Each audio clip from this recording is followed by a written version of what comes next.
Hello class 11th, welcome to the easy eco class.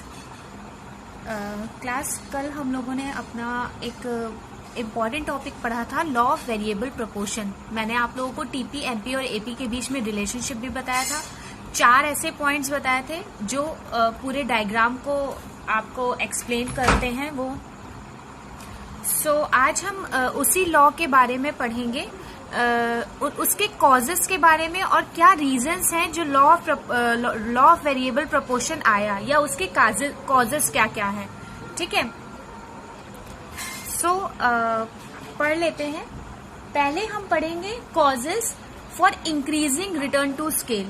क्या causes हैं? ये 3 parts में आपका बाइफरकेट है बेटा। मैंने 3 पार्ट्स बताया था ना, एक इंक्रीजिंग रिटर्न टू स्केल बताया था आपको, ठीक है, एक इंक्रीजिंग बताया था, एक डिमिनिशिंग या डिक्रीजिंग बताया था, ठीक है, डिमिनिशिंग या डिक्रीजिंग, और एक मैंने बताया था आप लोगों को नेगेटिव, ठीक है, नेगेटिव। ये 3 मैंने बताए थे। इन्हीं की ही हम कॉजेस पढ़ेंगे। क्या पढ़ेंगे? कॉजेस, इन्हीं से ही रिलेटेड। तो पहले हम लोग इंक्रीजिंग से रिलेटेड पढ़ेंगे कि causes for increasing return to factor, क्यों हमारा इंक्रीजिंग रिटर्न टू फैक्टर होता है। तो पहला हम लोग लिख लेते हैं causes for increasing return to factor, ठीक है, causes for increasing return to factor. चलिए पढ़ लेते हैं। पहली हमारी कॉज जो होगी वो क्या होगी इंक्रीजिंग रिटर्न टू फैक्टर की? Better utilisation of fixed factor. क्या? Better utilisation of fixed factor. इसको ऐसे ही समझ लो, better utilisation of fixed factor कैसे है।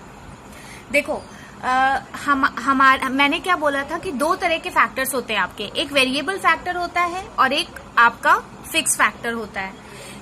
फिक्स फैक्टर में हमारा क्या क्या आता है? लैंड हो गई, बिल्डिंग हो गई, मशीनरी हो गई, ये सारे फिक्स फैक्टर में आते हैं। तो अगर हम उसका बेटर यूज करेंगे, अच्छे से यूज करेंगे हम अपने फिक्स फैक्टर की, तो हमें प्रोडक्शन ज्यादा होगा, प्रोडक्शन ज्यादा होगा तो हमें प्रॉफिट ज्यादा होगा, ठीक है, ठीक है, तो हमें प्रॉफिट होगा। अब क्या होता है, जो हमारा इंक्रीजिंग रिटर्न टू स्केल होता है, जो हमारा फर्स्ट फ्रेज होता है, इंक्रीजिंग रिटर्न टू स्केल हमारा फर्स्ट फ्रेज होता है, ठीक है, जो हमारा फर्स्ट फ्रेज होता है उसमें सबसे ज्यादा हम लोग फिक्स फैक्टर पे ध्यान देते हैं, वेरिएबल फैक्टर पे थोड़ा सा कम ध्यान देते हैं, क्योंकि यहाँ पे हम लैंड, मशीन और बिल्डिंग की बात करते हैं, जहाँ पे मेन हमको प्रोडक्शन करना होता है। तो अब उसका बेटर यूटिलाइजेशन कब होगा? जब वेरिएबल फैक्टर भी जुड़ेगा उससे जाकर के। मान लीजिए मैंने लैंड ले ली है, ठीक है, अब मेरे पास लेबर ही नहीं है तो मैं प्रोडक्शन कैसे करूंगी, ठीक है ना।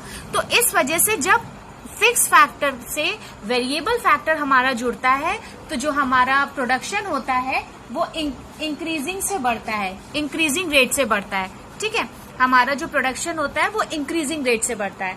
तो इसीलिए यहाँ पे बताया गया better utilisation of fix factor, ठीक। नेक्स्ट होगा हमारा, नेक्स्ट समझ लो, better coordination between variable factor, better coordination between variable factor, ठीक है, better coordination between variable factor. अब ये समझ लो क्या बोला गया है कि जब तक हमारे लेबर्स में अच्छा कोऑर्डिनेशन नहीं होगा, तब तक हमारी कोऑर्डिनेशन अच्छा नहीं होगा, तब तक हमारा जो इंक्रीजिंग रेट है वो अच्छा नहीं रहेगा। इंक्रीजिंग रेट से प्रोडक्शन हमारा या टोटल प्रोडक्शन नहीं बढ़ेगा। कैसे समझो, मान लो 2 लेबर्स हैं, अगर उनके बीच में अच्छा तालमेल नहीं है, अच्छा कोऑर्डिनेशन नहीं है, तो क्या वो अपना बेस्ट दे पाएंगे? नहीं दे पाएंगे। भाई लड़ते ही रहेंगे, पता चला लड़ ही रहे हैं, काम ही नहीं हो रहा है। तो कोऑर्डिनेशन, वेरिएबल फैक्टर के बीच में कोऑर्डिनेशन होना बहुत जरूरी है, ठीक है। ये भी एक रीजन होता है हमारे इंक्रीजिंग रेट ऑफ रिटर्न का बढ़ने का, ठीक है, कि जब वो इंक्रीजिंग रेट से बढ़ रहा है टीपी हमारा, तो इसका कारण ये भी है, ठीक है। नेक्स्ट है आपका थर्ड वन, समझ लो, increased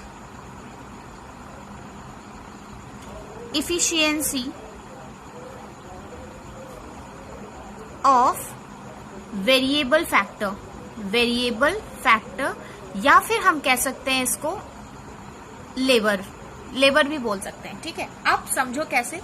इफिशिएंसी वर्ड मतलब क्या होता है कि हम कोई भी काम करते हैं तो उसमें जो भी हम मटेरियल यूज कर रहे हैं या जो भी हम प्रोडक्शन करने के लिए मटेरियल यूज करते हैं उसका बेस्ट यूटिलाइजेशन करें, ठीक है। इफिशिएंसी मीन्स होता है to complete a work with best utilisation of resources, ठीक है। उसको हम लोग इफिशिएंसी बोलते हैं, ठीक। कि जो हम काम कर रहे हैं वो उसमें जो काम कर रहे हैं हम उसमें रिसोर्सेस का बेस्ट यूटिलाइजेशन करें और टाइम पे काम करें, उसे हम कहते हैं इफिशिएंसी। अब यहाँ पे अगर हम वेरिएबल फैक्टर की बात करते हैं, लेबर्स की बात करते हैं, तो उनकी इफिशिएंसी कैसे इंक्रीज होगी? जब हम उनको फिक्स फैक्टर से ज्वाइन कर देते हैं, फिक्स फैक्टर में लगा देते हैं, तो उनकी जो इफिशिएंसी होगी वो इफिशिएंसी से अपना वर्क कंप्लीट कर सकते हैं। कैसे? अब मान लो मैंने लेबर्स लगा दिए, ठीक है। पता चला 4 लेबर हैं, काम बहुत ज्यादा है, फिक्स फैक्टर भी दे दिया, लेकिन अच्छे से काम नहीं हो रहा है, ठीक है। अच्छे से रिसोर्सेस का यूटिलाइजेशन नहीं हो रहा है, तो मैंने क्या किया, जब मैंने देखा कि भाई अच्छे से यूटिलाइजेशन नहीं हो पा रहा है, तो मैंने और लेबर्स यहाँ पे एम्प्लॉय करने चालू कर दिए। तो क्या हुआ कि जब और लेबर्स यहाँ पे एम्प्लॉय होने चालू हो गए तो उस लैंड का बहुत प्रॉपर तरीके से यूज हुआ। जब फिक्स फैक्टर का प्रॉपर तरीके से यूज हुआ, फुल यूटिलाइजेशन हुआ, तो हमारा जो टीपी था वो इंक्रीजिंग रेट से बढ़ा। तो ये 3 कंडीशंस हमारी किसकी है? Causes for increasing return to factor या causes for increasing law of variable, ठीक है, लॉ ऑफ वेरिएबल प्रपोर्शन, ठीक। अब नेक्स्ट है आपका रिलेटेड टू डिक्रीजिंग। नेक्स्ट क्या है? Law related to decreasing. समझ लेते हैं। कॉजेस या फिर reasons for decreasing return to factor. Decreasing return to factor, अब हम ये पढ़ेंगे, ठीक है। डिक्रीजिंग रिटर्न टू फैक्टर पढ़ेंगे, समझ लेते हैं। इसमें क्या है? इसमें आपका पहला पॉइंट दे रखा है फिक्सिटी ऑफ फिक्स्ड फैक्टर्स। पहला आपका पॉइंट है फिक्सिटी ऑफ फिक्स्ड फैक्टर। ये समझ लो क्यों है। यहाँ पे क्या है, जब क्या होता है कि हमारे जो फिक्स फैक्टर्स होते हैं वो कांस्टेंट हो जाते हैं, ठीक है। यहाँ पे हमारे फिक्स फैक्टर कांस्टेंट हो जाते हैं। हमने यहाँ पे क्या किया था, हमने अपने वेरिएबल फैक्टर्स को बढ़ाना चालू कर दिया था, उनको एम्प्लॉय करना चालू कर दिया था। किस वजह से? ताकि हमारा इंक्रीजिंग रेट से बढ़े। लेकिन क्या हुआ, जैसे जैसे मैं बढ़ाती गई तो हमारा जो फिक्स्ड फैक्टर था वो एक फिक्स हो गया। अब कैसे? मान लो एक लैंड है, उसमें बोला गया है कि ज्यादा से ज्यादा 50 लेबर्स काम कर सकते हैं, ठीक है। अब मैंने 50 लेबर्स तो लगा दिए, लेकिन मुझे लगा कि अगर मैं और लगाऊंगी तो शायद और इंक्रीजिंग रेट से बढ़ेगा मेरा टीपी। लेकिन क्या हुआ कि यहाँ पे फिक्सिटी होने की वजह से, मतलब जिस लैंड में सिर्फ 50 लेबर वर्क कर सकते हैं, वो फिक्सिटी होने की वजह से क्या हुआ, उल्टा हो गया, वो डिक्रीजिंग रेट से बढ़ने लगा। बढ़ तो रहा है, मैंने क्या समझाया था डायग्राम में, बढ़ तो रहा है लेकिन उतना तेज नहीं बढ़ रहा है जितना इंक्रीजिंग रेट से बढ़ रहा था, ठीक है। तो यहाँ पे एक कारण है इसका फिक्सिटी ऑफ फिक्स्ड फैक्टर्स, ठीक है। नेक्स्ट है आपका optimum combination of factors. Optimum combination of factors क्या है? फिक्सिटी ऑफ फिक्स्ड फैक्टर्स को हम लोग ऑप्टिमम, जो मैंने अभी नाम बोला, ऑप्टिमम कॉम्बिनेशन टू फैक्टर्स भी बोल सकते हैं, ठीक है। नेक्स्ट पॉइंट है आपका इम्परफेक्ट सब्स्टिट्यूट। इम्परफेक्ट सब्स्टिट्यूट,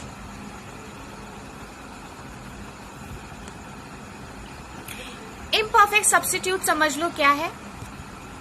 बोला गया है कि जो हमारा फिक्स फैक्टर है और जो वेरिएबल फैक्टर है वो सब्स्टिट्यूट तो है नहीं कि अगर फिक्स फैक्टर नहीं है तो हम वेरिएबल फैक्टर को सिर्फ यूज करके प्रोडक्शन कर सकते हैं, या वेरिएबल फैक्टर नहीं है तो हम सिर्फ फिक्स फैक्टर को यूज करके प्रोडक्शन कर सकते हैं। ऐसा पॉसिबल नहीं है ना। तो इस वजह से भी डिक्रीजिंग रेट का ये कॉज है कि ये दोनों इम्परफेक्ट सब्स्टिट्यूट होने की वजह से इनकी एक लिमिट होती है। ठीक है, जैसे मान लो मैंने यहाँ पे क्या बताया फिक्सिटी ऑफ फिक्स फैक्टर की कि इनकी एक लिमिट है। अब ऐसा तो नहीं है कि मैं लेबर अब हटाना चाहती हूँ, भाई लेबर बहुत हो गया है, एक्स्ट्रा हो गया है, मेरा डिक्रीज हो रहा है, तो जब मैंने हटा दिया तो ऐसा तो है नहीं कि मैं एक फिक्स फैक्टर लगा दूंगी तो मेरा इंक्रीज होने लगेगा। नहीं, क्योंकि दोनों इम्परफेक्ट हैं। लेबर लैंड का काम नहीं कर सकता, लैंड लेबर का काम नहीं कर सकती। ठीक है, both are imperfect to each other. So इसी वजह से हमारा डिक्रीजिंग रेट ऑफ रिटर्न का कॉज ये भी है imperfect substitute, because are variable factors and fix factors are not substitute to each other. ठीक है, ये दो पॉइंट्स आपके किसके हैं, डिमिनिशिंग रिटर्न टू फैक्टर या डिक्रीजिंग रिटर्न टू फैक्टर के। लास्ट है आपका नेगेटिव वाला। नेगेटिव वाला समझ लो।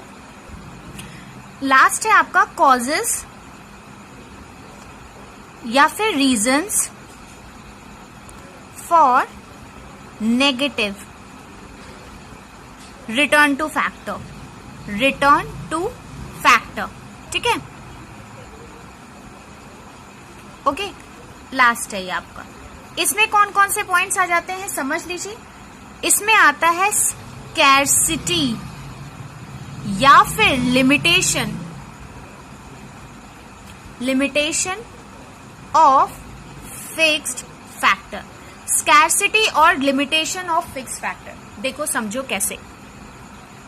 मैंने क्या बताया था आपको, नेगेटिव रिटर्न में क्या होता है। अब यहाँ पे मैंने क्या बताया था कि हम वेरिएबल फैक्टर्स को बढ़ाते जा रहे हैं। ठीक है, फिर उसके बाद जब मैंने बहुत ज्यादा बढ़ा दिया तो हमारा डिक्रीज होने लगा। एक टाइम ऐसा आया कि मैंने इतना बढ़ा दिया, वेरिएबल फैक्टर को इतना ज्यादा एम्प्लॉय कर दिया कि मैं भूल ही गई कि मेरी जो फिक्स्ड फैक्टर की एक लिमिट है वो अब क्रॉस हो चुकी है। ठीक है, फिर मेरा फिक्स्ड फैक्टर जो है, मेरी लैंड में सिर्फ 50 लोग काम कर सकते थे, मैंने उसमें 100 लोग लगा दिए। अभी भी मेरा मन नहीं भरा, मैंने उसमें 150 लोग लगा दिए। तो हर एक चीज की लिमिट होती है ना, तो अब वो लिमिट वो झेल नहीं पाई, तो हमें क्या हो गई, उस चीज की स्कैर्सिटी हो गई, मतलब लैंड हमारे पास अब कम पड़ गई है। तो जो चीज फिक्स्ड नेचर की होती है वो ऑब्वियसली क्या होती है कि हम उसको इंक्रीज तो कर नहीं सकते। अब ऐसा तो है नहीं मैं अलग से लैंड उठा के लाई और उसमें दूसरी लैंड में जोड़ दिया, नहीं ना। तो इस वजह से हमारे यहाँ लिमिटेशन हो जाती है फिक्स फैक्टर की, या स्कैर्सिटी हो जाती है फिक्स फैक्टर की। तो इस वजह से हमारा नेगेटिव रिटर्न टू फैक्टर चला जाता है। ठीक है, नेक्स्ट है आपका poor coordination between variable factor और फिक्स फैक्टर। अब जब ज्यादा एम्प्लॉयमेंट हो गया वेरिएबल फैक्टर का, तो ऑब्वियसली कोऑर्डिनेशन जो है फिक्स फैक्टर और वेरिएबल फैक्टर का, जो कि इंक्रीजिंग के टाइम अच्छा खासा चल रहा था, वो खराब हो जाता है। ठीक है भाई, जगह ही नहीं है प्रोडक्शन करने की, कहाँ लोग प्रोडक्शन करेंगे, कहाँ मेरे लेबर्स जाएंगे प्रोडक्शन करने। ठीक है, तो इस वजह से जो कोऑर्डिनेशन, जो तालमेल होती है, वो खराब हो जाती है। ठीक है, नेक्स्ट है आपका थर्ड वन है आपका efficiency decreases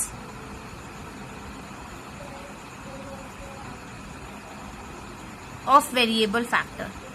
अब ये क्या पॉइंट बताता है, ये बताता है कि भाई जब एक्स्ट्रा मैंने लेबर्स बढ़ा दिए हैं अपने, तो अब जब क्या होता है कि जब ज्यादा लोग आ जाते हैं, ज्यादा लोग काम करते हैं, तो हम अपनी स्किल्स नहीं दिखा पाते हैं, या हम प्रॉपर यूटिलाइजेशन ऑफ रिसोर्स नहीं कर पाते हैं।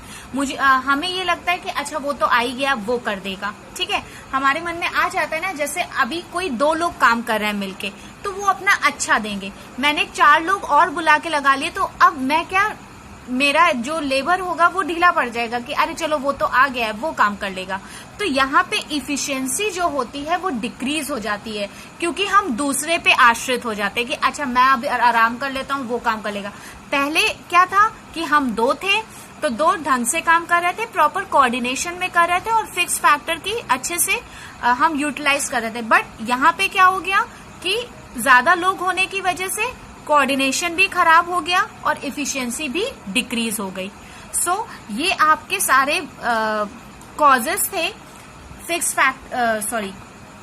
Increasing law of variable proportion के, increasing return to factor, decreasing return to factor और last negative return to factor. I hope आप लोगों को समझ में आ गया होगा। कोई डाउट हो तो पूछिएगा। आज का इतना ही टॉपिक था। Thank you class.